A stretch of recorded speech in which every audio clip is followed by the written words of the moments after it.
नमस्कार, आप सभी का स्वागत मिड डे प्राइम में। मैं हूं मुकुल शर्मा। जो यहाँ मिड डे प्राइम में बात करेंगे इस वक्त जो बड़ी खबरें हैं आज दिन भर की, उनको लेकर बताएंगे। ना सिर्फ बजट सत्र की बात हम करेंगे, साथ ही बात होगी शंभू बॉर्डर पर आने वाले फैसलों को लेकर, और इसके साथ साथ जो मौसम में बदलाव देखने को मिल रहा है उसकी वजह से बारिश का कहर भी देखने को मिल रहा है राजधानी दिल्ली में कई जगह पर। इसके अलावा और भी प्रमुख खबरें, उन पर नजर डालेंगे मिड डे प्राइम में। लेकिन सबसे पहले नजर डालते हैं हेडलाइंस पर।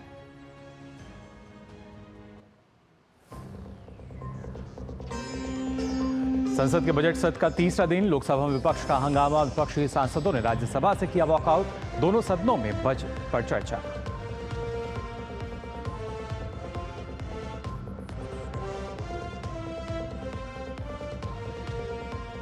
जम्मू कश्मीर के कुपवाड़ा में मुठभेड़ में एक आतंकी ढेर, सेना का एक जवान भी घायल। सेना ने की इलाके की घेराबंदी, ऑपरेशन जारी।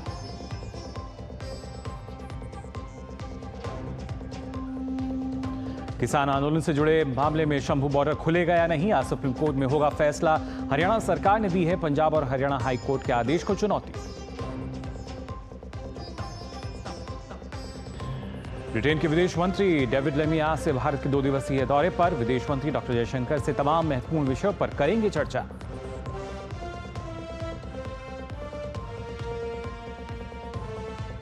दिल्ली एनसीआर में हुई झमाझम बारिश। मौसम विभाग ने अगले 2 दिन गुजरात, गोवा और महाराष्ट्र में तेज बारिश का जताया अनुमान।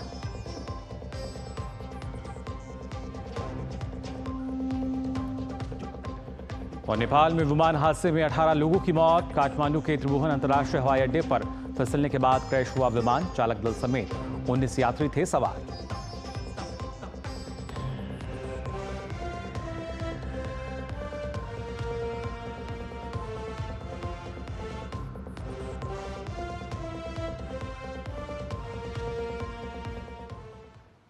और आइए सबसे पहले बात करते हैं संसद के बजट सत्र की, जो यहाँ जिसका आज तीसरा दिन है। आज दोनों सदनों में हंगामा देखने को मिला।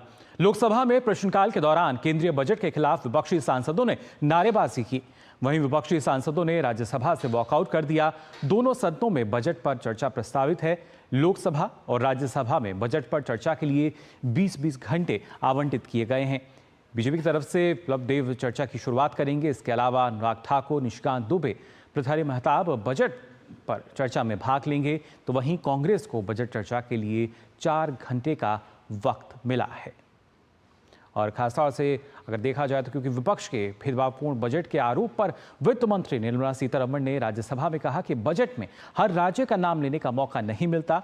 इसका आशय ये नहीं कि किसी राज्य को कम महत्व दिया गया है। उन्होंने कहा कि कैबिनेट ने महाराष्ट्र के वडवन में एक बंदरगाह स्थापित करने का निर्णय लिया है।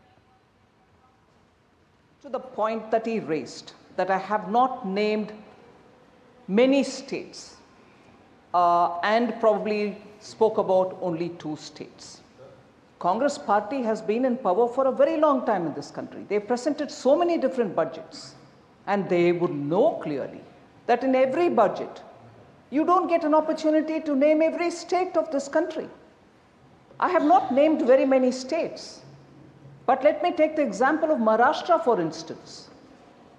Between vote on account and yesterday's budget, in vote on account and in yesterday's budget, I had not named Maharashtra. I'll take it as an example.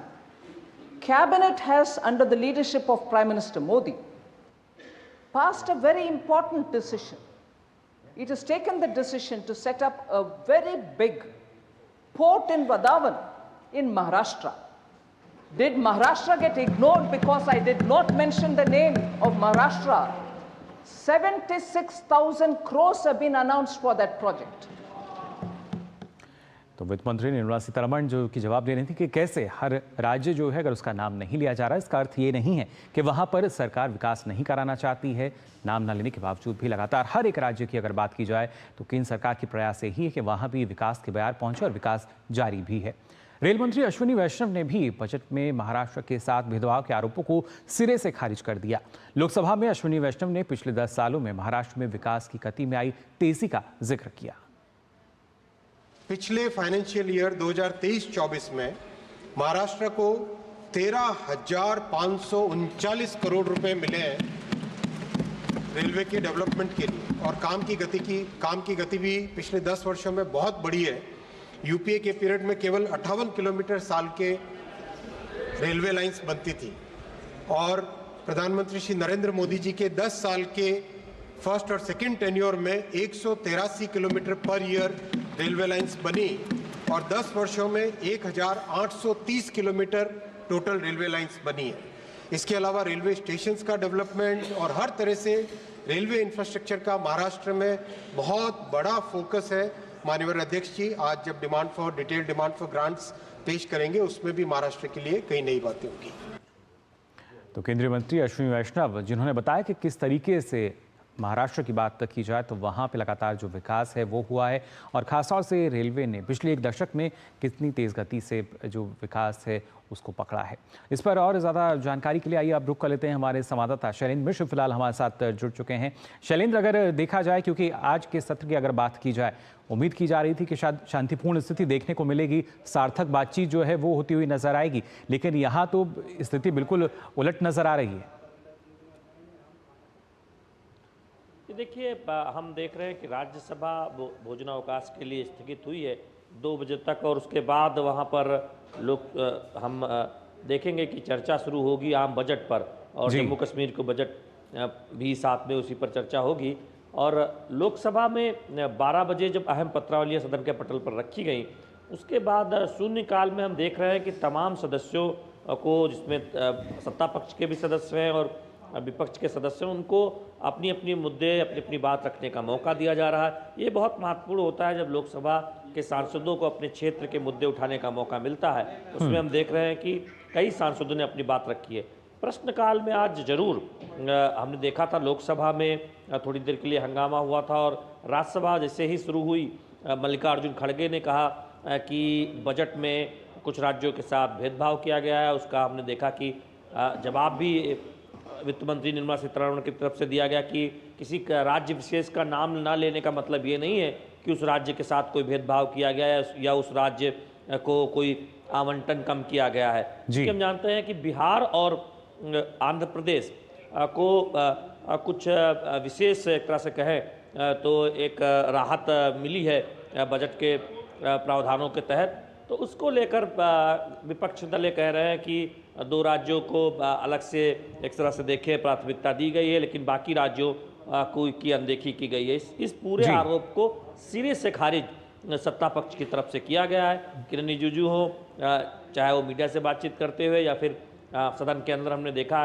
वित्त मंत्री निर्मला सीतारमण ने इस बात को कहा है। अब जब चर्चा शुरू होगी इस शून्यकाल के बाद भोजनावकाश होगा लोकसभा में, राज्यसभा 2 बजे तक के लिए स्थगित की गई है, तब हम देखेंगे कि विस्तार से चर्चा होगी। क्योंकि 20 घंटे का समय लोकसभा और राज्यसभा में दिया गया है, 4 घंटे से ज्यादा कांग्रेस पार्टी के सदस्यों को समय मिला है।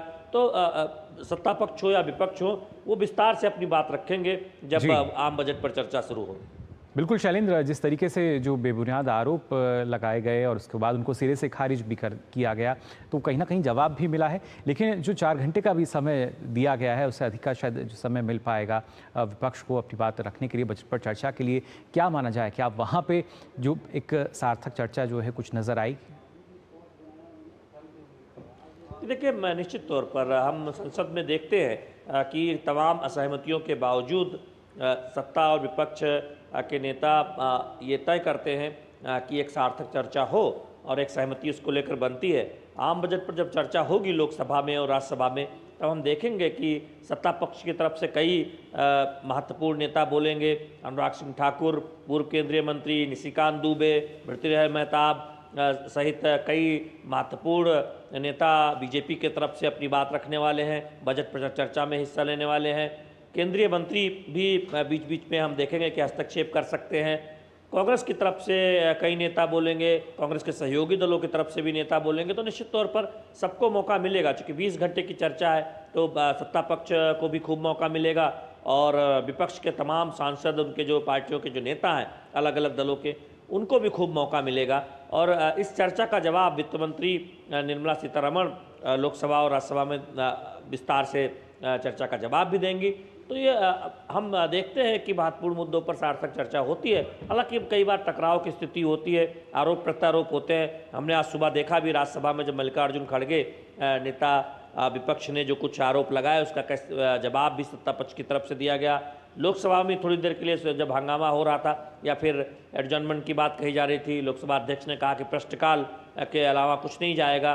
तो ये इस तरह की कई बार आपस में हम आरोप प्रत्यारोप देखते हैं सत्ता और विपक्ष के बीच, लेकिन चर्चा जब होती है तब उसके बहुत सार्थक संकेत भी निकलते हैं। तो उम्मीद यही है, कल जो राहुल गांधी ने परसों जो नीट के मुद्दे पर एक सवाल के जवाब में उन्होंने अपनी बात जब उनको रखने का मौका मिला, राहुल गांधी ने सरकार पर जो आरोप लगाया था, धर्मेंद्र प्रधान केंद्रीय शिक्षा मंत्री ने, हमने देखा कि उसका करारा जवाब दिया था। और अब जब सुप्रीम कोर्ट का फैसला आ गया है, नीट परीक्षा रद्द नहीं की गई है और सुप्रीम कोर्ट ने एक तरह से देखे कि तमाम जो सरकार के तर्क थे उन पर सहमति जताई, उन्हें मान लिया है, तो अब सत्ता पक्ष बीजेपी आक्रामक है। राहुल गांधी के जो बयान थे, जो उन्होंने जो शब्दावलियों का इस्तेमाल किया था, उस पर बहुत आपत्ति जताई है सत्ता पक्ष ने और कहा है कि माफी मांगनी चाहिए। कैसे देश के परीक्षा तंत्र को लेकर दुनिया में बदनाम करने का काम राहुल गांधी ने किया था, इस तरह के शब्द का इस्तेमाल उन्होंने लोकसभा में किया। बिल्कुल, और ये जो आक्रामकता का आप जिक्र कर रहे थे, ये है क्योंकि सिस्टम पर सवाल जब उठाए जाते हैं, देश पर जब सवाल उठाए जाते हैं, तो शायद ये इस तरह की स्थिति स्वाभाविक हो जाती है। और उम्मीद करते हैं कि इस तरह की जो स्थिति है वो ज़्यादा देखने को ना मिले, शांतिपूर्ण ढंग से सार्थक चर्चा जो है वो हमें सदन में देखने को मिले। फिलहाल बहुत बहुत शुक्रिया आपका शैलिन, हमारे साथ जुड़ने के लिए। तो सदन में किस तरीके से कार्रवाई फिलहाल अब तक चली है वो आपने यहाँ पर जान लिया। अब आइए आगे बढ़ते हैं और बात करते हैं कल पेश हुए आम बजट से जुड़ी हुई खबरों की।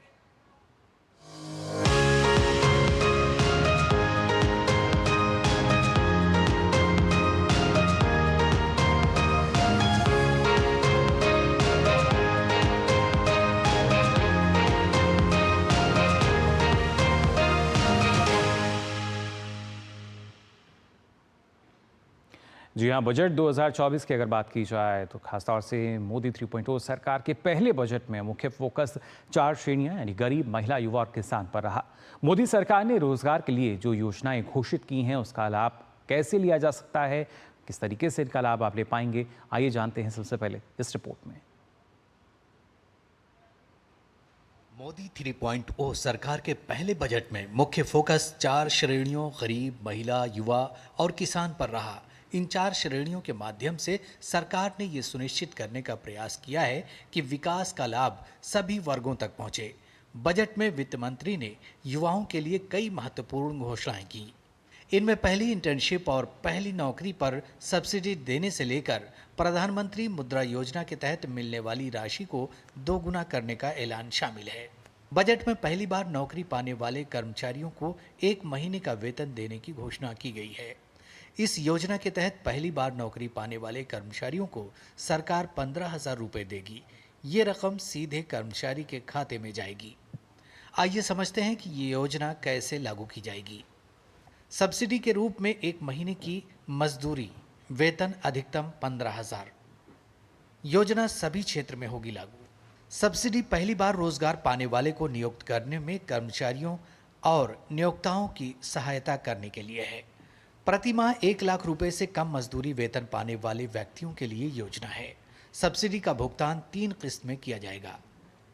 कर्मचारी को दूसरी किस्त का दावा करने से पहले ऑनलाइन वित्तीय साक्षरता का अनिवार्य पाठ्यक्रम सीखना होगा।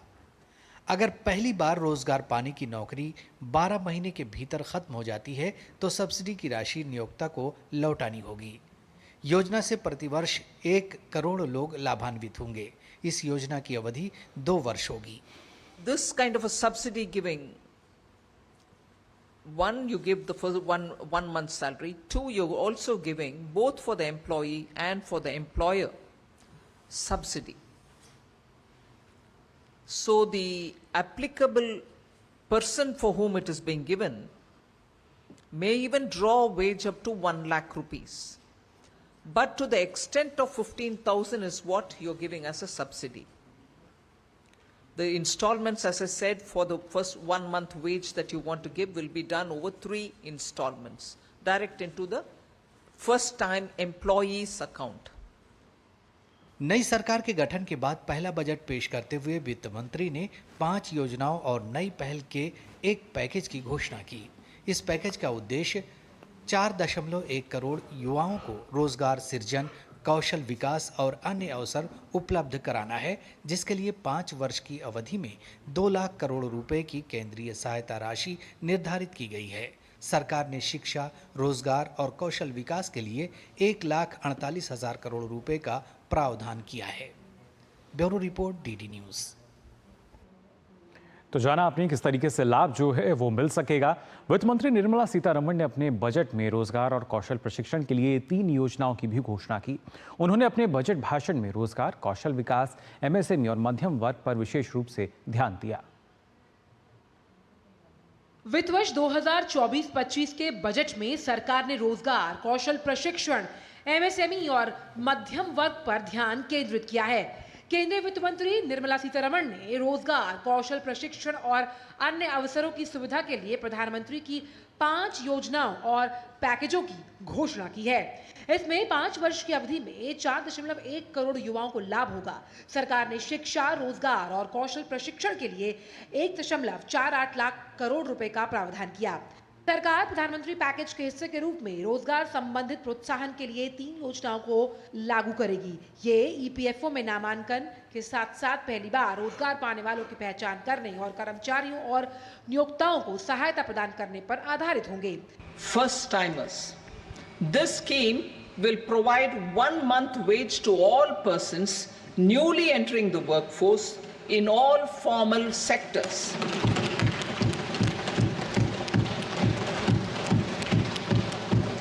Direct benefit transfer of 1 month's salary in 3 installments to first-time employees as registered in the EPFO will be up to 15,000 rupees. The eligibility limit will be a salary of 1 lakh per month. The scheme is expected to benefit 210 lakh youths. सरकार ने कामगार महिलाओं की भागीदारी को बढ़ाने के लिए महिला हॉस्टल और शिशु गृह में बढ़ोतरी के साथ विशिष्ट कौशल प्रशिक्षण कार्यक्रमों का आयोजन करने और महिला स्वयं सहायता समूह उद्यमियों के लिए बाजार तक पहुंच को बढ़ावा देने के प्रयास करने की घोषणा की है। सरकार ने अगले 5 वर्षों की अवधि में 20 लाख युवाओं को कौशल प्रशिक्षण दिए जाने की भी घोषणा की है। I am happy to announce a new centrally sponsored scheme as the 4th scheme under the Prime Minister's package for skilling and collaboration with state governments and industry. 20 lakh youth will be skilled over a 5-year period. केंद्रीय वित्त मंत्री निर्मला सीतारमण ने model कौशल ऋण योजना को संशोधित करने की भी घोषणा की, जिससे प्रतिवर्ष 25,000 छात्रों को सहायता मिलने की उम्मीद है। सरकार ने बजट में उच्चतर शिक्षा के लिए 10 लाख रुपए ऋण के साथ साथ वित्तीय सहायता की घोषणा की है। इस उद्देश्य के लिए प्रतिवर्ष 1 लाख छात्रों को सीधे तौर पर ऋण राशि के लिए 3% वार्षिक ब्याज छूट के ई वाउचर्स भी दिए जाएंगे। Bureau report, DD news. तो हर वर्ग को जो लाभ है मिलता हुआ नजर आया इस बजट से। वहीं केंद्रीय बजट पर विदेश मंत्री डॉक्टर एस जयशंकर ने भी अपनी प्रतिक्रिया दी है। विदेश मंत्री ने कहा कि वित्त मंत्री निर्मला सीतारमण ने जो बजट पेश किया है मैं इसका स्वागत करता हूं। यह बहुत प्रगतिशील बजट है। इसमें जो निर्णय लिए गए हैं वो देश के हित में हैं। जरूर इस बजट का मैं स्वागत करता हूं।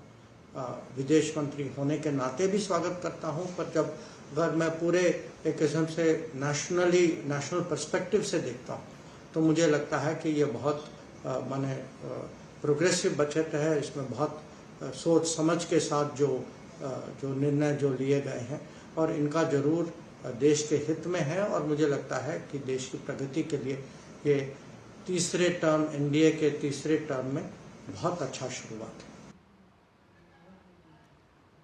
और इस वक्त की एक बड़ी खबर आ रही है। जी हां, शंभू बॉर्डर से जुड़ी ये बड़ी खबर इस वक्त की आपको बता रहे हैं। शंभू बॉर्डर को लेकर आज सुप्रीम कोर्ट में सुनवाई थी और वहां से ये बड़ी खबर और अहम खबर इस वक्त की आपको बता दें। फिलहाल शंभू बॉर्डर नहीं खुलेगा, इस वक्त की बड़ी खबर आपको बता रहे हैं। आज सुनवाई थी जिसके बाद ये निर्णय सामने आया है कि सुप्रीम कोर्ट ने कहा है यथास्थिति बनाए रखने का आदेश फिलहाल सुप्रीम कोर्ट द्वारा दिया गया है। यानी अब से पहले जरूर संशय था लेकिन अब स्थिति साफ हो चुकी है। शंभू बॉर्डर जो है फिलहाल नहीं खुलेगा। आज सुप्रीम कोर्ट में सुनवाई थी और इस पर और ताज़ा जानकारी के लिए रुक कर लेते हैं हमारे संवाददाता विकास सारथी हमारे साथ जुड़ चुके हैं। विकास, क्या ताज़ा जानकारी मिल पा रही है पूरे मामले में?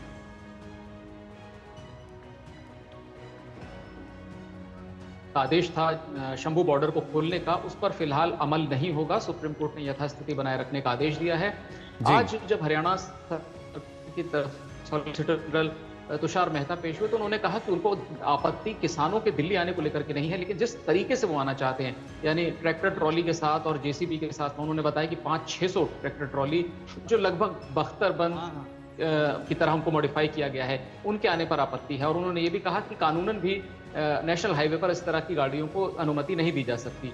सुप्रीम कोर्ट ये चाहता है कि बीच का रास्ता निकले, कोई किसानों को समझाए कि उनके अधिकार क्या हैं, वो आ सकते हैं अगर वो दिल्ली आना चाहते हैं, लेकिन किस तरीके से आएंगे, ये एक मसला है। अब कोर्ट ने कहा है कि वो एक कमेटी बनाएगा, इस कमेटी में न्यूट्रल लोग होंगे और दोनों राज्यों से, पंजाब और हरियाणा से, ये कहा है कि वो नाम सुझाए, ये कमेटी बनेगी, ये कमेटी किसानों से बातचीत करेगी कि वो क्या चाहते हैं, वो दिल्ली अगर आना चाहते हैं तो किस तरीके से आएंगे, ये सारी चीजें या उनकी समस्याएं क्या है उन पर गौर करेंगे। कुल मिलाकर कोर्ट ने ये कहा है कि एक बीच का रास्ता निकालने की जरूरत है और इसीलिए अब ये दोनों स्टेट्स जब अपनी तरफ से ऐसे सदस्यों के नाम देंगे जो जिनको हम कहें कि न्यूट्रल मेंबर्स हैं, तब एक कमेटी का गठन होगा और फिर वो बातचीत आगे करेगी। इसके अलावा यहाँ पर कोर्ट को ये भी बताया गया पंजाब सरकार की तरफ से कि वो ये चाहते हैं कि शंभू बॉर्डर को खोल दिया जाए क्योंकि हाईवे पर आवागमन में दिक्कतें आ रही हैं। हरियाणा सरकार ने ये कहा कि हम सिर्फ लॉ एंड ऑर्डर की वजह से ये चाहते हैं कि किसान अगर आना भी चाहते हैं तो इन गाड़ियों के साथ ना आए। तो ये अब एक बीच का रास्ता सुप्रीम कोर्ट ने सुझाया है। कमेटी कब बन जाएगी इसको लेकर के कोई दिन अभी तय नहीं किया है। कमेटी जब गठित हो जाएगी उसके बाद इसमें कौन मेंबर्स हैं, ये सारी चीजें आने वाली जब सुप्रीम कोर्ट की सुनवाई होगी उसमें साफ होगा। जी बिल्कुल विकास, और खासतौर से देखा जाए जिस तरीके से एक कमेटी के गठन की बात जो यहाँ पर की गई है, तो प्रयास सुप्रीम कोर्ट का यही है कि शांतिपूर्ण ढंग से और पूरे पारदर्शिता के साथ जो ये लगातार एक मामला चला आ रहा था, इस पर कोई महत्वपूर्ण फैसला आके लिया जा सके। बिल्कुल, क्योंकि इसमें देखिए किसानों के साथ साथ उस रास्ते पर आने जाने वाले, खासतौर से पंजाब के लोगों का, पंजाब के व्यापारियों के बिहाफ पर पंजाब सरकार ने कहा कि हमारे व्यापारियों को बहुत दिक्कतें आ रही हैं बॉर्डर बंद होने से। हरियाणा के लोगों ने भी अप्रोच किया था, कुछ हरियाणा के लोग भी इसको लेकर के हाई कोर्ट पहुंचे थे। उसके बाद एक जनहित याचिका आई, एक वकील की तरफ से इस मामले को उठाया गया और उस पर 10 जुलाई को पंजाब हरियाणा हाई कोर्ट ने 7 दिन का समय दिया था, 1 हफ्ते का समय दिया था हरियाणा सरकार को कि वो शंभू बॉर्डर से बैरिकेडिंग हटाए। लेकिन जिसके बाद हरियाणा सरकार सुप्रीम कोर्ट पहुंची और सुप्रीम कोर्ट ने उनकी बातों को सुना और ये पाया कि जो कंसर्न्स, जो आशंकाएं हरियाणा सरकार की हैं वो निर्मूल नहीं है। किसी भी इस तरह की स्थिति के पैदा होने की आशंका जो है लॉ एंड ऑर्डर की, वो कहीं ना कहीं उन बातों में कुछ तथ्य है। इसीलिए सुप्रीम कोर्ट ने हाई कोर्ट के ऑर्डर को स्टे नहीं किया है, हाई कोर्ट के ऑर्डर को माफ कीजिएगा अलाउ नहीं किया है, उस पर एक तरीके से आप कहें कि अमल जारी नहीं रहे, अमल नहीं होगा। और इस बीच में एक बीच का रास्ता तलाशने की कोशिश की जाएगी ताकि किसानों की बात भी रहे और जो कानून व्यवस्था की स्थिति को लेकर के आशंकाएं हैं उन पर भी किसी तरह की कोई दिक्कत ना हो, कोई लॉ एंड ऑर्डर का मसला हरियाणा, पंजाब या दिल्ली में ना उठे। जी बिल्कुल, यानी जो यथास्थिति है वो नज़र आएगी, किसी भी तरीके से जो मामला है उसको ज़्यादा कोई तूल ना दे। लेकिन खासतौर से विकास अगर देखा जाए, क्योंकि इससे पहले भी हमने देखा था जो किसान है, ना सिर्फ कारोबारी बल्कि जो किसान है या जो कृषि से जुड़े हुए कारोबार में लगे हुए हैं, उनको भी दिक्कतों का सामना करना पड़ता है। और जबकि उनका यही कहना था कि किसान को दिक्कतें हो रही हैं और वो बिल्कुल नहीं चाहते किसानों को दिक्कत हो, इस वजह से इसको हटाया जाना चाहिए। लेकिन वहीं दूसरी तरफ एक जो दूसरा ढर्रा है जो कि अपने आप को अन्नदाता कहता है, किसान कहता है, वो लगातार इस बात पे अड़ा हुआ था। बिल्कुल, देखिए इसमें एक तरफ आम लोग हैं उस रास्ते का इस्तेमाल करने वाले, जिसमें किसान भी हैं, जिसमें व्यापारी भी हैं, पंजाब और हरियाणा दोनों तरफ के हैं। वहीं जो धरना दे रहे हैं, जो प्रदर्शन कर रहे हैं किसानों का दल है, वो भी है। तो कंसर्न यहाँ पर दोनों राज्यों का यही था, पंजाब और हरियाणा का, कि जो शांति व्यवस्था है वो भंग नहीं होनी चाहिए। जो इस बीच में कोर्ट ने यह भी कहा है कि अगर कोई वैकल्पिक मार्ग या कोई और विकल्प तलाश सकते हैं हरियाणा कि कहां से रास्ता दिया जा सकता है आने जाने के लिए लोगों को, या किसानों के साथ क्या बातचीत की जा सकती है, वो अपनी प्रक्रिया सब जारी रखें। लेकिन जिस तरह की स्थिति है कि एक संवाद टूटा हुआ है किसानों और खासतौर से हरियाणा सरकार के बीच, उसको दूर करने के लिए, उसको हटाने के लिए एक न्यूट्रल कमेटी हो जिसकी मंशा पर किसी को कोई संदेह ना हो, तो बेहतर होगा। और यही सुप्रीम कोर्ट ने यहाँ पर एक रास्ता सुझाया है। उम्मीद ये की जाती है कि दोनों स्टेट्स जल्द से जल्द अपने मेंबर्स जो क्या कौन कौन हो सकते हैं, उनके नाम जब सुप्रीम कोर्ट को सौंप देंगे तो इस कमेटी का स्वरूप जल्दी ही स्पष्ट हो जाएगा, साफ हो जाएगा। और तब ये एक हम उम्मीद कर सकते हैं कि आने वाले दिनों में शंभू बॉर्डर खुल भी जाएगा, लेकिन उसके बाद किसान अगर आना भी चाहते हैं तो बिना लॉ एंड ऑर्डर की कोई सिचुएशन पैदा किए वो दिल्ली तक अगर आना चाहते हैं तो उसके लिए भी कोई विकल्प कमेटी ही सुझाएगी अपनी ओर से कि कैसे वो जाएं और कैसे अपनी बात दिल्ली में रखें जाके। जी बिल्कुल विकास, लेकिन इस कमेटी में क्योंकि ना सिर्फ जो किसान संगठन से जुड़े लोग हैं उनको शामिल किया जाएगा, या जो कारोबारी हैं जिन्हें परेशानियों का सामना करना पड़ रहा है, या जो आम जनता है उनमें से भी किसी विशेष जो व्यक्ति हैं उनकी राय ली जाएगी? देखिए, अभी नाम जब आएंगे तो स्थिति बेहतर हो पाएगी, लेकिन इसमें किसान संगठनों से जुड़े लोग, कृषि विशेषज्ञ और जी संगठन से जुड़े लोग हैं और सीधे सीधे किसी भी सरकार से संबंधित नहीं है, उनकी एक रेपुटेशन है, रिटायर्ड जज भी हो सकते हैं इसमें। इस तरह के लोगों को कोशिश की जाएगी कि इस कमेटी का हिस्सा बनाया जाए, ताकि किसी के मन में कोई मंशा ना रहे पक्षकारों के बीच कि किसी को फेवर करने की कोशिश कमेटी कर रही है। वो न्यूट्रलिटी जो है वो यहाँ पर सबसे बड़ा मसला होगा। और इसीलिए देखिए, इसमें जो याचिकाकर्ता हैं जो पंजाब हरियाणा हाईकोर्ट में गए थे, वो भी अपनी बात आगे रखेंगे। और कमेटी के लोग कौन होंगे इस पर जरूरी है कि ये भी हो सकता है कि आपत्तियां आए कुछ लोगों के नामों पर, किसी एक पक्ष को दूसरे पक्ष के नाम पर आपत्ति हो। ये आने वाले दिनों में सब साफ हो पाएगा कि आखिर इस कमेटी का स्वरूप क्या होगा, इसमें किस तरह के लोग होंगे और वो कैसे आगे बढ़ेंगे, और एक मध्य मार्ग की तलाश करेंगे जिससे किसानों की बात भी रह जाए और जो एक महीनों से या कहीं साल भर से ज्यादा से जो एक डेडलॉक चल रहा है, एक जो पूरा नेशनल हाईवे ब्लॉक है, उसको खोला जा सके, क्योंकि बहुत सारी कमर्शियल एक्टिविटी उसके चलते प्रभावित हो रही हैं और आम लोगों को तो दिक्कतें जो होती हैं उनके बारे में तो सब शिकायतें करते ही रहते हैं। जी बिल्कुल, तमाम जो मुश्किलें हैं उनका हल निकालने के प्रयास जो हैं वो किए जाएंगे। फिलहाल बहुत बहुत शुक्रिया विकास आपका इस महत्वपूर्ण जानकारी को हमारे दर्शकों तक पहुंचाने के लिए। तो इस शंभू बॉर्डर मामले में अगर बात की जाए तो आज सुनवाई थी सुप्रीम कोर्ट में, जहां पे सुप्रीम कोर्ट ने सीधे तौर पर यही कहा कि अभी जो स्थिति है वो यथास्थिति रहेगी। आदेश दिया गया है, यानी फिलहाल शंभू बॉर्डर जो है वो नहीं खुलेगा, बल्कि प्रयास किए जा रहे हैं कि कमेटी का गठन किया जाएगा। सुझाव दिया गया है जिसमें उन तमाम लोगों को शामिल किया जाए जो कि इस बारे में अपनी जो बेहतर राय है वो दे सकें, जो सभी के लिए सही हो, ना सिर्फ किसी एक विशेष संगठन के लिए या आम जनता के लिए, बल्कि हर वर्ग के लिए वो ठीक हो। वो फैसला लिया जाएगा आने वाले समय में। तो जाना आपने जो बड़ी सुनवाई थी आज शंभू बॉर्डर को लेकर, उसमें क्या कुछ निर्णय जो है, एक सुझाव जो है सुझाव के तौर पर वो फिलहाल निकल कर सामने आया है। फिलहाल मिड डे प्राइम में हम यहाँ रुक रहे हैं एक छोटे से ब्रेक के लिए, जल्द हाजिर होते हैं। आप बने रहिए डीडी न्यूज़ पर। MDH का किचन किंग किचन में हो तो हम सब कुछ बना सकते हैं। बैंगन का भरता, आलू गोभी, भिंडी मसाला और भी बहुत कुछ।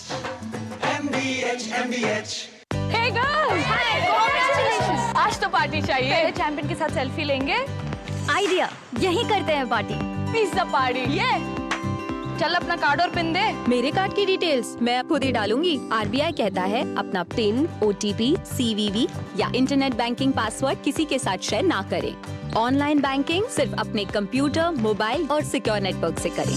बाय गर्ल्स, कहाँ जा रही है? सुना नहीं? No sharing. RBI कहता है जानकार बनिए, सतर्क रहिए।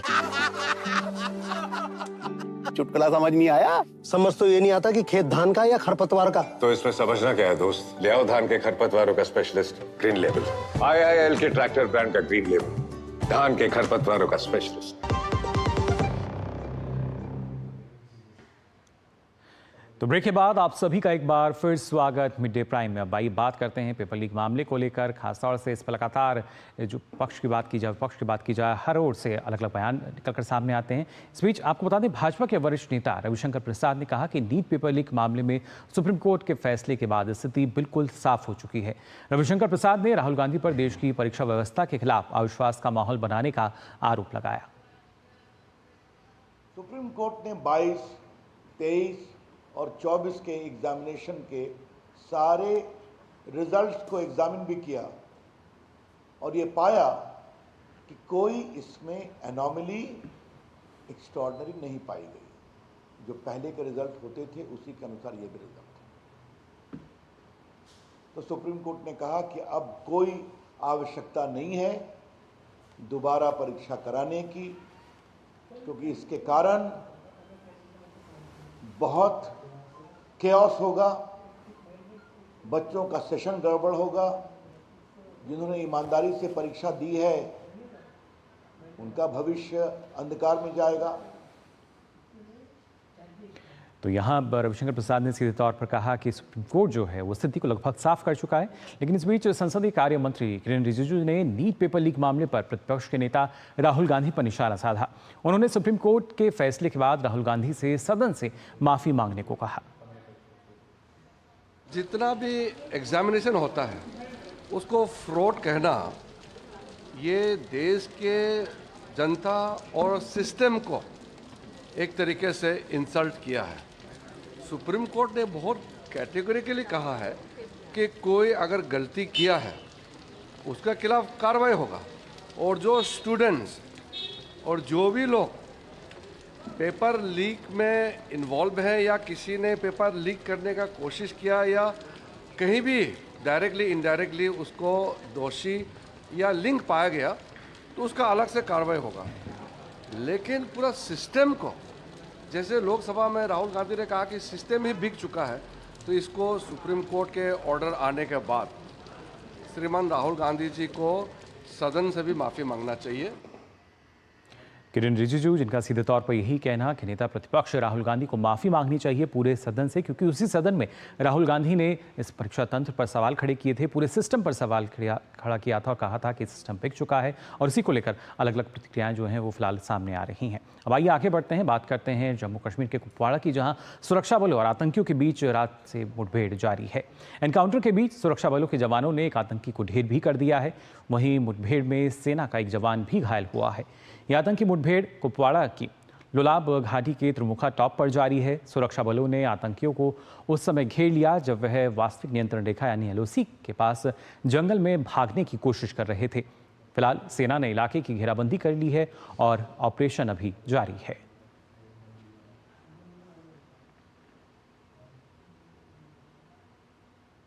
बात करते हैं पश्चिम बंगाल को लेकर। दरअसल पश्चिम बंगाल में महिलाओं पर अत्याचार को लेकर पश्चिम बंगाल विधानसभा के बाहर बीजेपी विधायकों का प्रदर्शन हुआ। राज्य में बिगड़ती कानून व्यवस्था पर नारी सुरक्षा की स्थिति को लेकर भाजपा लगातार बंगाल सरकार पर हमलावर है।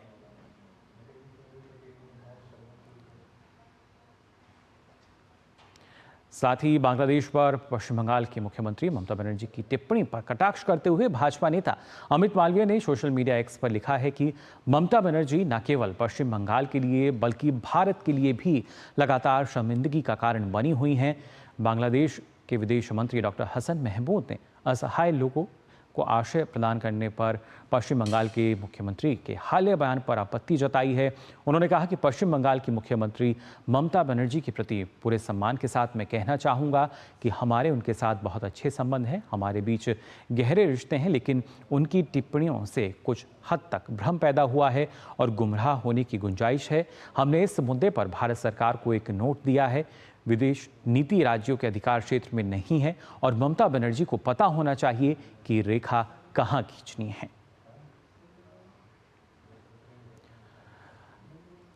और इस खबर पर और जानकारी के लिए रुक कर लेते हैं कोलकाता का, जहां हमारे संवाददाता प्रसेनजीत बख्शी फिलहाल हमारे साथ जुड़ चुके हैं। प्रसेनजीत, क्या माना जाए, अब तो ना सिर्फ देश में बल्कि बाहर से भी जो भी यहाँ पश्चिम बंगाल के मुख्यमंत्री हैं उनके खिलाफ हम कह सकते हैं कि जो जिस तरह का आचरण उनका रहता है उसके कहीं ना कहीं उसकी भी शिकायत अब सामने आ रही है।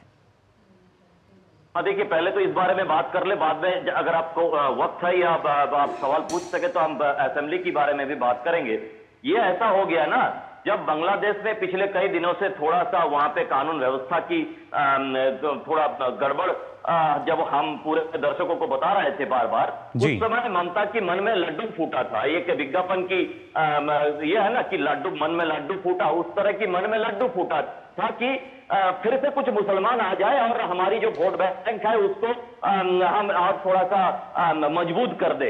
ये कारण है, पहली कारण। दूसरी कारण ये है कि धारा 370 हटने के बाद ममता बनर्जी को ये सोच है कि इस तरह की एक धारा बंगाल में लागू हो जाए कि जिससे मैं अपने आप को प्रधानमंत्री कह सके। तो वो भूल जाती है कि वो सिर्फ एक प्रदेश के मुख्यमंत्री है, उनका सीमा सिर्फ प्रदेश के अंदर है और उन चाहे वो जितना भी वोट बैंक की राजनीति करे, दूसरे देश की किसी मामले पे वो दखलंदाज नहीं कर सकती है। ये जो विदेश मंत्री बांग्लादेश के उनका बयान आया, ये हमारे लिए सिर्फ शर्मिंदगी की बात नहीं है, ये विडंबना की बात है कि एक चीफ मिनिस्टर जिनको पता नहीं है, जो लोगों की वोटों से चुनकर आती है, उनको पता नहीं है कि उनकी सीमा कहां तक है, और एक पड़ोसी देश चाहे कोई भी हो, उनकी तरफ से ये उनको याद दिलाया जा रहा है कि आप एक मामूली सा मुख्यमंत्री है, उससे ज्यादा आपका कोई हैसियत नहीं है, औकात भी नहीं है। जी बिल्कुल, लेकिन उसके साथ साथ अगर प्रदेश की बात की जाए तो कानून व्यवस्था, शांति व्यवस्था अलग ही चरम पर यहाँ पर नजर आती है। तो पहले शायद अपना जो राज्य है उसमें व्यवस्था को वो ठीक कर पाए, तब कुछ और सोचा जाए। हाँ देखिए, मुश्किल इस बात की है कि राज्य के बारे में अगर सोचा जाए तो ममता बनर्जी को यहाँ पे मुख्यमंत्री बनकर रहने की कोई अधिकार नहीं है। जिस तरह के महिलाओं के ऊपर, जिस तरह के एक के बाद एक सरिया कानून की तरह लोगों के ऊपर अत्याचार की, और ये कैंगारू कोर्ट की वीडियो हमारे सामने आ रहा है, उसके बाद तो उनका कोई नैतिक अधिकार नहीं है। लेकिन मुश्किल इस बात की है कि आज विधानसभा में नीट यूजी के ऊपर चर्चा रखा गया है, उनके ऊपर एक रेजोल्यूशन लाया गया कल। अब मुश्किल इस बात की है कि इस बार सुप्रीम कोर्ट के खिलाफ ममता बनर्जी कुछ कह नहीं पा रही है। अब सुप्रीम कोर्ट का आज कल फैसला दे दिया, उसके बाद विधानसभा में इस चर्चा का कोई मतलब नहीं है। अब दूसरी बात है कि एकदम सही तरीका से विधानसभा में विरोधी दल बीजेपी की तरफ से बंगाल की कानून व्यवस्था के ऊपर और महिलाओं के ऊपर जो अत्याचार है उसके बारे में एडजर्नमेंट मोशन लाया। ये लाना जरूरी है क्योंकि ये प्रदेश की मामला है और प्रदेश में लोग इसी तरह इस बारे में काफी चिंतित है। नीट यूजी के बारे में जो भी चिंता है वो सुप्रीम कोर्ट को थी और सुप्रीम कोर्ट ने उसका फैसला कर दिया है। तो अब किस तरह से इस पूरे पेचीदा स्थिति से निकाला जाए, इसीलिए विधानसभा के अंदर एडजर्नमेंट मोशन को खारिज कर दिया गया। उसके बाद विधानसभा में बीजेपी सांसद विधायकों के सामने इस तरह की प्रदर्शन दिखाने के अलावा कोई चारा नहीं है, क्योंकि नीट यूजी के ऊपर चर्चा करने का कोई मतलब ही नहीं है। जी बिल्कुल, कोई मतलब नहीं बचता है। फिलहाल बहुत बहुत शुक्रिया प्रसन्नजीत आपका हमारे साथ जुड़ने के लिए, बताने के लिए क्या स्थिति बनी हुई है और किस तरीके से पश्चिम बंगाल की अगर बात तक की जाए तो वहाँ पर हालात हैं, लेकिन अभी भी जो मुख्यमंत्री हैं उनकी स्थिति लगातार वही बनी हुई है, ना ही उसमें कोई बदलाव नज़र आता है। लेकिन उनके जिस तरह का व्यवहार है उस पर ना सिर्फ अब देश में आपत्ति बल्कि बाहरी जो देश हैं वो भी अब आपत्ति जनाने लगे हैं। फिलहाल मीडिया प्राइम में हम यहाँ रुक रहे हैं, एक और छोटे से ब्रेक के लिए आप बने रहिए डीडी न्यूज़ पर। अब आया असली स्वाद, अब आया स्वाद। जब स्वाद के पड़े हो लाले तो MDH का चंकी चाट मसाला डालें। MDH का चंकी चाट मसाला।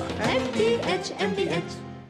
सोना सिर्फ गहना नहीं होता, कभी पुश्तैनी पहचान तो कभी प्यारी सी याद होती है।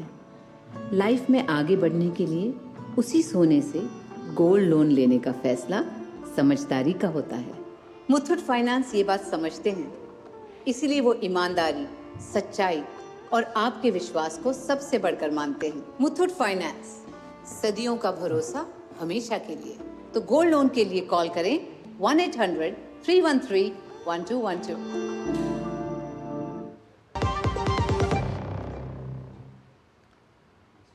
तो ब्रेक के बाद मीडिया प्राइम में आप सभी का एक बार फिर स्वागत। अब आइए बात करते हैं बदलते मौसम के मिजाज को लेकर, क्योंकि बारिश से कहीं राहत है तो कहीं कहीं आफत भी नजर आ रही है। दिल्ली NCR और आसपास के कई इलाकों में आज सुबह से रुक कर बारिश हुई। वहीं मौसम विभाग ने अगले 48 घंटों के दौरान गुजरात, गोवा और महाराष्ट्र में कुछ स्थानों पर तेज बारिश का अनुमान भी जताया है। गंगा के मैदानी भागों में भी अगले 2 दिनों में बारिश का प्रसार बढ़ने का अनुमान है। उत्तर पश्चिमी भारत में हिमाचल प्रदेश, उत्तराखंड, राजस्थान, हरियाणा, चंडीगढ़, पंजाब और पश्चिमी उत्तर प्रदेश में अगले 5 दिनों में सामान्य बारिश होने की संभावना जताई गई है।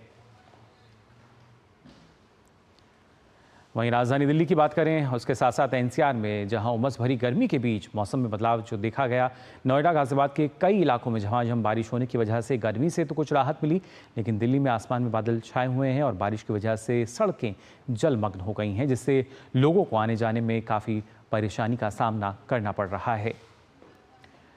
वहीं दिल्ली NCR में आज सुबह से हुई ज़बरदस्त बारिश की वजह से एक तरफ जहां बारिश से उमस भरी गर्मी में राहत मिली है तो दूसरी ओर सड़कों पर जगह जगह पानी भर चुका है, लोग परेशान हो रहे हैं। दिल्ली यातायात पुलिस ने निगमबोध घाट पर जलभराव के कारण यातायात डायवर्जन सलाह जो है वो जारी की। तो इस बारिश की वजह से कहीं राहत, लेकिन उससे ज़्यादा राजधानी दिल्ली की सड़कों पर आफत फिलहाल नज़र आ रही है और दिल्ली यातायात पुलिस कोशिश में कि उस आफत को किस तरीके से कम किया जा सके। वहीं गुजरात की अगर बात की जाए तो यहाँ भी भारी बारिश ने अपना कहर बरपा रखा है। गुजरात के भरूच, सूरत, जूनागढ़ में आफत की बारिश देखने को मिल रही है। तीनों जगह की तस्वीरें आप फिलहाल देख सकते हैं। गांव से लेकर शहर तक जगह जगह सड़कें पानी में डूबती नजर आ रही हैं। भारी बारिश के कारण आम जनजीवन भी बुरी तरह प्रभावित हुआ है। तो ये तो बात हुई किस तरीके से बारिश की वजह से आम जनजीवन जो है वो प्रभावित हो रहा है। फिलहाल मिड डे प्राइम में हम यहाँ रुकेंगे एक और छोटे से ब्रेक के लिए, जल्द हाजिर होते हैं। आपके घर के खाने में रेस्टोरेंट जैसा स्वाद ले आए MDH का शाही पनीर मसाला। पनीर को क्या मस्त बना डाला। ऐसा कौन सा खजाना हाथ में लगा है? खजाना नहीं, मिशन मिल गया है हम सबकी जीत का। भारत में बना आधुनिक कीटनाशक जिसकी बेजोड़ क्वालिटी से मिले फसल की बेहतरीन पैदावार। IIL के ट्रैक्टर ब्रांड का मिशन है तो जीत पक्की। बात जब पीढ़ियों के लिए बनने वाले घर की हो तो जिम्मेदारी बड़ी हो जाती है। गैलेंट समझता है ये जिम्मेदारी। अब डबल M रिब्स के साथ गैलेंट एडवांस TMT रीबार, निर्माण का रियल हीरो। ब्रेक के बाद आप सभी का एक बार फिर स्वागत। मिड डे प्राइम में खबरों में आगे बढ़ते हैं। बात करते हैं नेपाल की, जहां काठमांडू में त्रिभुवन अंतर्राष्ट्रीय हवाई अड्डे पर रनवे पर विमान के फिसलने से हादसा हुआ। विमान में 19 लोग सवार थे। हादसे के बाद 18 शव बरामद हो चुके हैं। विमान के पायलट को अस्पताल ले जाया गया। दुर्घटनास्थल पर फिलहाल रेस्क्यू ऑपरेशन जारी है। दरअसल ये घटना उस समय हुई जब त्रिभुवन अंतर्राष्ट्रीय हवाई अड्डे से सौर्या एयरलाइंस का एक विमान उड़ान भरने की कोशिश कर रहा था। हादसे पर नेपाल पुलिस के प्रवक्ता दान बहादुर कार्की ने बताया है कि विमान को काठमांडू से पोखरा के लिए उड़ान भरनी थी, लेकिन इससे पहले ही विमान दुर्घटना का शिकार हो गया। तो ये हादसा हुआ है काठमांडू में त्रिभुवन इंटरनेशनल एयरपोर्ट, जहां से विमान ने उड़ान भरी थी, लेकिन ये जो उड़ान भरने के समय ही क्रैश हो गया, दुर्घटना का शिकार हो गया। फिलहाल काठमांडू से हमारे संवाददाता श्वेता सिंह जो हैं वो जुड़ चुकी हैं। श्वेता, क्या कुछ ताज़ा जानकारी इस पूरे मामले में मिल पाई है अभी तक? जी, अभी मैं फ्लैट फ्लाइट पे खड़ी हूँ। यहाँ पर देखिए जिस तरह से फ्लाइट में आग लगी हुई है, दर्शकों को हमने अभी दिखलाया।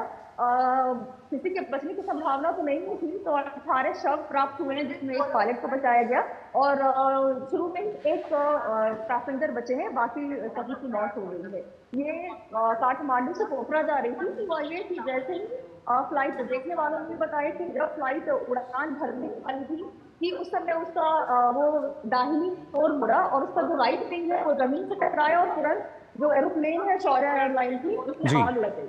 और उसके बाद वो थोड़ा आगे जाके गौज में गिरी, जहाँ पर आप अगर मेरे की ओर देखें तो ऊपर की ओर रनवे था और नीचे की तरफ आप यहाँ देखिए गिर चुका है और आग लगी हुई है।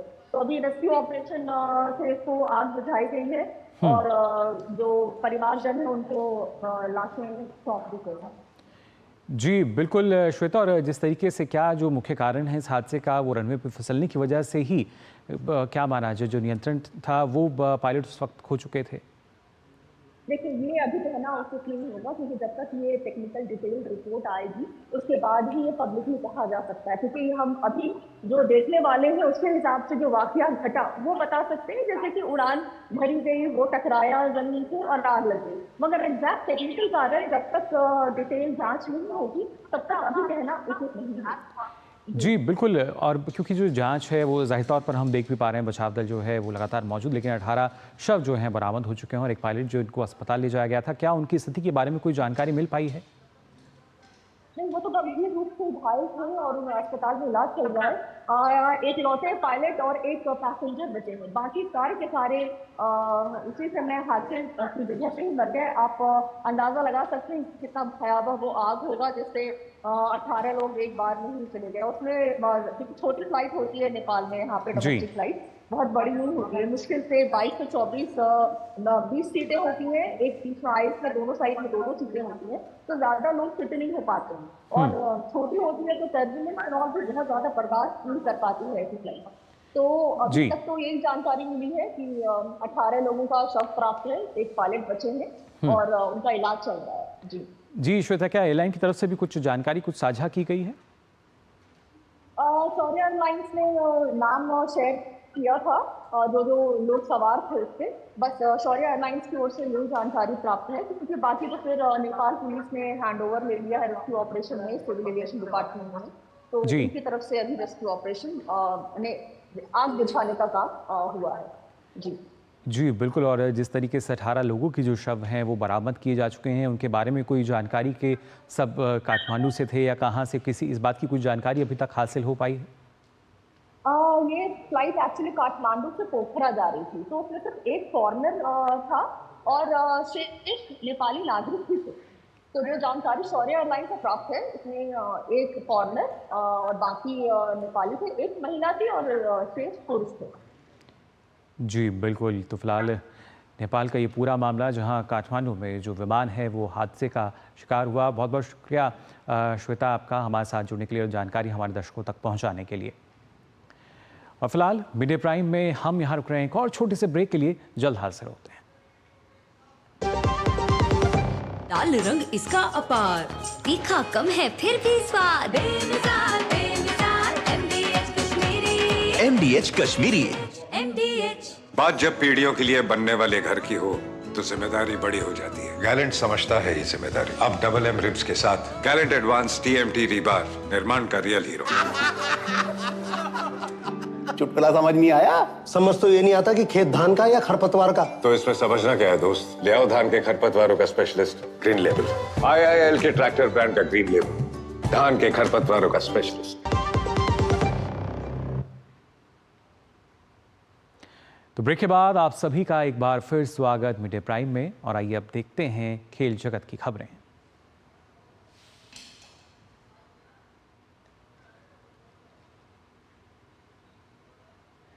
खेल जगत की खबरों के लिए हम रुख करेंगे हमारे सहयोगी गौरव का।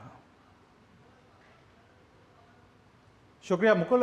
खेल की खबरों में शुरुआत करेंगे भारतीय महिला क्रिकेट टीम की खबर के साथ, जहां भारतीय महिला क्रिकेट टीम ने T20 एशिया कप में जीत के सिलसिले को बरकरार रखते हुए सेमीफाइनल में स्थान बना लिया है। अपने अंतिम ग्रुप मुकाबले में भारतीय टीम ने नेपाल को 82 रन से हराकर अंतिम 4 के लिए क्वालिफाई किया। तो भारतीय क्रिकेट टीम का शानदार प्रदर्शन जो है वो देखने को मिला है। भारत की ये लगातार तीसरी जीत है। भारत ने टॉस जीतकर पहले बल्लेबाजी करने का फैसला किया और 20वें ओवर में 3 विकेट पर 178 रन बनाए। जवाब में नेपाल की टीम 20 ओवर में 9 विकेट पर 96 रन ही बना सकी। भारत के लिए दीप्ति शर्मा ने सबसे ज़्यादा 3 विकेट लिए। इससे पहले शेफाली वर्मा ने टूर्नामेंट का अपना दूसरा अर्धशतक लगाते हुए 48 गेंदों में 81 रन की पारी खेली। वहीं हेमलता ने 47 रन का योगदान किया। जैसिका 28 रन बनाकर नाबाद रहीं।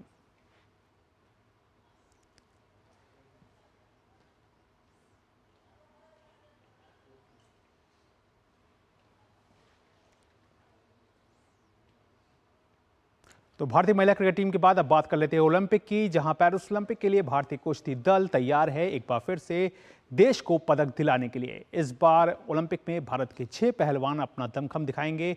भारत ने ओलंपिक में हॉकी के बाद सबसे ज़्यादा पदक जो हैं वो कुश्ती में ही हासिल किए हैं। कुश्ती में अब तक भारत 2 रजत और 5 कांस्य पदक सहित कुल 7 पदक जीत चुका है। देखिए रिपोर्ट।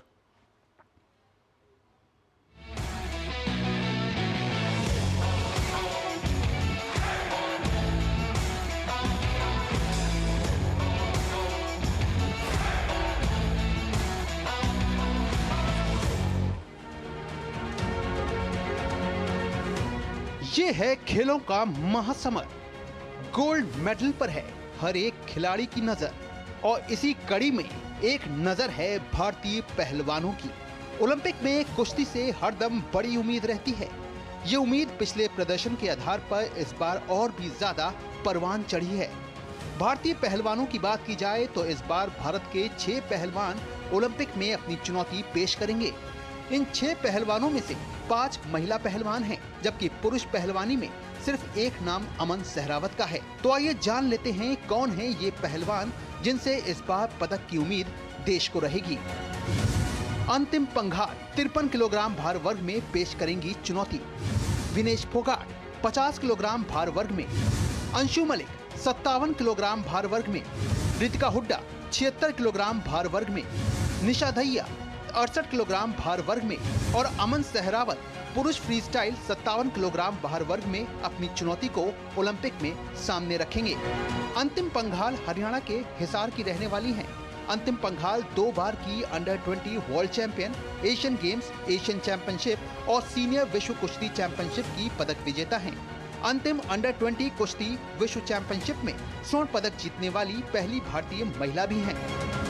2 बार की ओलंपियन विनेश फोगाट के नाम 3 कॉमनवेल्थ गेम्स गोल्ड मेडल हैं, जबकि 2 बार विश्व चैंपियनशिप में कांस्य पदक जीत चुकी हैं और 1 एशियाई खेलों का स्वर्ण पदक है। विनेश दुनिया भर की दिग्गज पहलवान को हरा चुकी हैं।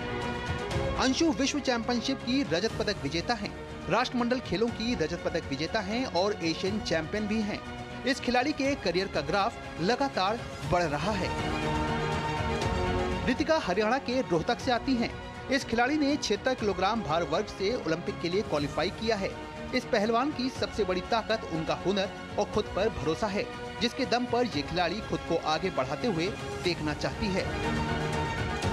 निशा दहिया ने विश्व ओलंपिक क्वालिफायर में अपनी लोहा का प्रतिभा बनवाकर पेरिस ओलंपिक का टिकट कटाया।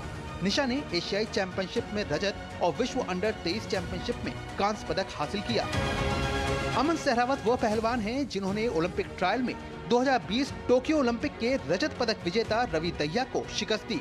वैसे अमन ने साल 2022 के एशियाई खेलों में 57 किलोग्राम भार वर्ग में कांस्य पदक जीता था। इसके बाद अमन ने अप्रैल 2023 में कजाकिस्तान के अस्ताना में एशियाई कुश्ती चैंपियनशिप में स्वर्ण पदक को अपने नाम किया। जनवरी 2024 में उन्होंने जाग्रेब ओपन कुश्ती टूर्नामेंट में पुरुषों की 57 किलोग्राम भार वर्ग स्पर्धा में गोल्ड मेडल हासिल किया। Sports desk, TD news. तो जाहिर तौर पर ओलंपिक को लेकर के भारतीय पहलवानों की तैयारी पूरी है, लेकिन इस ओलंपिक महाकुंभ के लिए पेरिस कितना तैयार है? तो सीधे चलते हैं फ्रांस की राजधानी पेरिस, जहां पे हमारे संवाददाता मुकेश शुक्ला मौजूद हैं। जी मुकेश, किस तरह का माहौल है पेरिस में? क्योंकि खेलों का बड़ा महाकुंभ जो है वो सामने है और पेरिस जो है वो तीसरी बार इन खेलों की मेजबानी कर रहा है। बिल्कुल गौरव, जिस तरह से पेरिस में अभी तीसरी बार मेजबानी करने का सिलसिला शुरू हुआ है और जो यहाँ पर माहौल है देखते ही बनता है किसी भी वेन्यू पे जाओ आपको अच्छा क्राउड है। टिकट के लिए लोगों की अभी से जो एक्साइटमेंट है वो देखने को मिल रही है और साथ ही साथ जो भी वेन्यूज हैं उनको पूरा प्रिपेयर किया गया है। आज से कुछ मुकाबले भी शुरू हो गए हैं गौरव, जिसमें रग्बी के मुकाबले, फुटबॉल के मुकाबले शुरू हो गए। कल भारतीय जो दल है वो अपनी दावेदारी पेश करेगा। आर्चरी में होंगे अतानु दास होंगे, दीपिका कुमारी होंगी जो व्यक्तिगत स्पर्धा में उतरेंगी। तो अब यहाँ से जो मुकाबले की शुरुआत हो जाएगी और 26 तारीख को रंगारंग कार्यक्रम देखने को मिलेगा, जो ओपनिंग सेरेमनी होगी और पूरा पेरिस जो है वो इस बार ओलंपिक के रंग में रखने को तैयार है। काफी ज्यादा यहाँ पर डेवलपमेंट देखने को मिली है इसके दौरान, क्योंकि जो 1925 में हुए थे वो ओलंपिक के बाद एक बड़ा ओलंपिक इस बार आयोजित किया जा रहा है और यहाँ पर 10,500 जो एथलीट हैं वो पूरे विश्व से पहुंचेंगे। तो एक अच्छा यहाँ पर माहौल देखने को मिला है। मर्चेंडाइज स्टोर एकदम पूरे तैयार हैं। जाहिर तौर पर उत्साह बहुत है। विश्व से आ रहे हैं, लंदन से आ रहे हैं, अमेरिका से आ रहे हैं, जहां से भी आ रहे हैं वो यहाँ आकर के इस पूरे के पूरे ग्लिम्सेस को कैप्चर करना चाहते हैं। गौरव, एक बड़ा पल होता है ओलंपिक जहां पर तमाम यादें होती हैं। राफेल नडाल यहां पर उतरेंगे। लास्ट ईयर टोक्यो में जोकोविच उतरे थे, तो नडाल भी चाहेंगे कि वो अपना पहला ओलंपिक मेडल ले, जिस तरह से उनके पास 22 ग्रैंड स्लैम है। तो काफी कुछ है यहां पर एथलीट्स के नजरिए से, फैंस के नजरिए से, और पेरिस यहां से कुछ अच्छी यादें लेकर के जाएगा अगले 15 दिन में। जाहिर तौर पर मुकेश एक बड़ा पल है। और एक बहुत छोटा सा जवाब दीजिएगा, कुश्ती में कैसे देख रहे हैं भारत की संभावनाओं को? बिल्कुल, देखिए गौरव, कुश्ती में हम किसी भी तरह से नज़रअंदाज नहीं कर सकते। हमने बर्मिंघम में देखा जिस तरह से प्रदर्शन रहा और हमारे सारे जो एथलीट थे, रेसलर्स वो मेडल लेकर के आए। भले ही इस बार थोड़ा सा राजनीतिक रहा वहाँ पर कुश्ती को लेकर के, लेकिन जो प्लेयर आए हैं वो अपनी पूरी क्षमता के हिसाब से आए हैं, कम्पीट करके आए हैं। तो रिजल्ट देखिए, कुश्ती से हम हमेशा एक्सपेक्ट कर सकते हैं कि यहाँ से 2 से 3 मेडल निकलने चाहिए। चलिए मुकेश, बहुत बहुत शुक्रिया, और अपनी नज़र जो है वो पेरिस ओलंपिक खेलों पर यूं ही बनाए रखिएगा। और जाहिर तौर पर अगर मुकेश बाकी खेलों की बात करें, जिस तरह से निशानेबाजी है, क्योंकि हमें निशानेबाजी से भी काफ़ी ज़्यादा हमेशा जो है वो उम्मीद रहती है। पिछली बार हमारा निराशाजनक प्रदर्शन था निशानेबाजी में, हम एक भी मेडल जो है वो जीत नहीं पाए थे। लेकिन इस बार अगर देखें तो कितनी तैयार दिख रही है निशानेबाजी टीम। गौरव, देखिए पिछली बार जो 2 बार का सफर है, चाहे आप रियो देख लीजिए, टोक्यो देख लीजिए, वो अलग बात है, वो बीत गया समय। लेकिन अभी का जो समय बड़ा स्ट्रांग है। और आपको बताऊं, जिस तरह से ट्रायल कराए थे NREI ने, मैंने बात करी उनके जनरल सेक्रेटरी सुल्तान सिंह से, उन्होंने बताया कि जो फाइनल ट्रायल था उसमें आप देखिए जो पहला ओलंपिक कोटा लेके आए रुद्रांश पाटिल, दिव्यांश सिंह पनवर, उनको जगह नहीं मिली। और जो उनके कंपैरेटिवली जो शूटर्स और भी ट्रैवल कर रहे थे उन्होंने उनको ट्रायल में मात दी। यानी उस लेवल का यहाँ पर उन्होंने तैयार करके दिया पोडियम। और खेलो इंडिया जैसे जो प्लेटफॉर्म है या नेशनल गेम्स में जो फायदा मिला खिलाड़ियों को, निश्चित तौर पर बहुत बड़ा मौका। 21 निशानेबाज होंगे इस बार इस ओलंपिक में। और मैं मानता हूं कि सीनियर्स के साथ साथ जो यूथ है, जो पहली बार खेलेंगे इस ओलंपिक में, चाहे वो रिद्धिम सांगवान हो, आपके ऐश्वर्या प्रताप तोमर हो, चाहे मनु भाकर हो, ये जो तमाम, जो सरबजीत सिंह हो, ये वो शूटर्स हैं जो कमाल कर सकते हैं ऑन इवन डे। और मुझे लग रहा है शूटर्स तो कमाल करेंगे, लेकिन पूरी ट्रेनिंग के साथ यहाँ पर गए। जी बिल्कुल, शूटर्स तो कमाल करेंगे ही, साथ ही साथ जो पहलवान हैं, जो कि 6 भारतीय पहलवान जो गए हुए हैं जिनके ऊपर मेडल लाने का दारोमदार है, अगर उसमें अंतिम पंघाल और खासतौर से रितिका हुड्डा की अगर बात की जाए तो इन 2 पहलवानों को आप किस तरह से देखते हैं?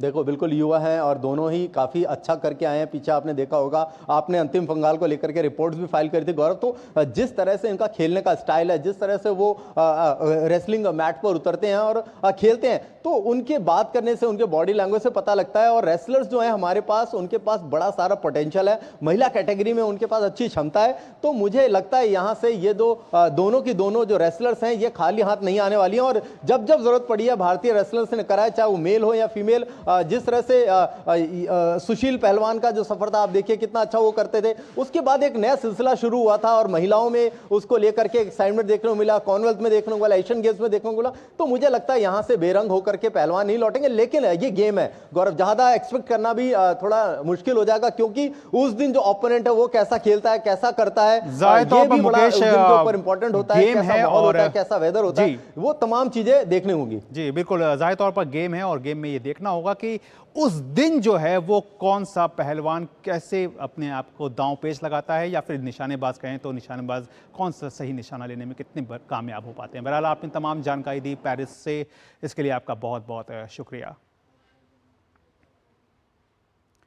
तो मुकुल, ये थी खेल जगत से जुड़ी हुई तमाम बड़ी खबरें। और जैसा कि आपने भी देखा कि पेरिस में जो माहौल है वो बिल्कुल ओलंपिकमय जो है वो हो चुका है। जी बिल्कुल, और जैसा हमारे सहयोगी बता रहे थे कि अभी शुरुआत जो है 26 तारीख में होगी। फिलहाल बहुत बहुत शुक्रिया गौरव आपका तमाम जानकारी के लिए। तो जाना आपने अलग अलग क्षेत्रों से हमें तमाम खबरें। फिलहाल अभी के लिए मिड डे प्राइम में बस इतना ही। मुझे दीजिए अनुमति, नमस्कार।